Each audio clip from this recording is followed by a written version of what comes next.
আজকে একটু অন্যরকম জিনিসের আনবক্সিং নিয়ে এলাম। পুগাই জন্মদিনে না ডোমসের এই সেটটা পেয়েছিল, যেটা আমার খুব পছন্দ হয়েছে। বুঝতেই পারছো আঁকাআঁকির মানুষ, তাই ভাবলাম এটার মধ্যে কি কি আছে তোমাদের দেখাই। প্রথমেই যেটা ছিল সেটা হচ্ছে ডোমসের কালার পেন্সিল। এর মধ্যে ছিল 10টা কালার অপশান, তারপর ছিল ওয়াটার কালার পেন্স, এরপর ছিল ওয়াটার কালারের একটা সেট, এটার মধ্যে একটা তুলিও দেওয়া ছিল। এরপর ছিল ডোমসের অয়েল প্যাস্টেল। অয়েল প্যাস্টেলে আমার কাজ করতে ভীষণ ভালো লাগে। এর মধ্যে টুলসও দেওয়া ছিল একটা।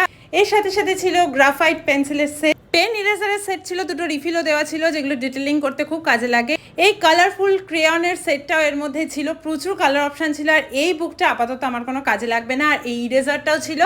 আমি না এই ক্রেয়নের কীরকম কোয়ালিটি, কীরকম পিগমেন্টেশন সেটা দেখার জন্য একটু আঁকতেও বসে গেছিলাম। পিগমেন্টেশন বেশ ভালো। এর আগে আমি প্রচুর রিয়েলিস্টিক কাজ ডোমসের সমস্ত কালার্স দিয়ে করেছি, এটাও কিন্তু বেশ ভালো। কালার পেন্সিল ইউজ করে দেখলাম পিগমেন্টেশন বেশ ভালো এটারও।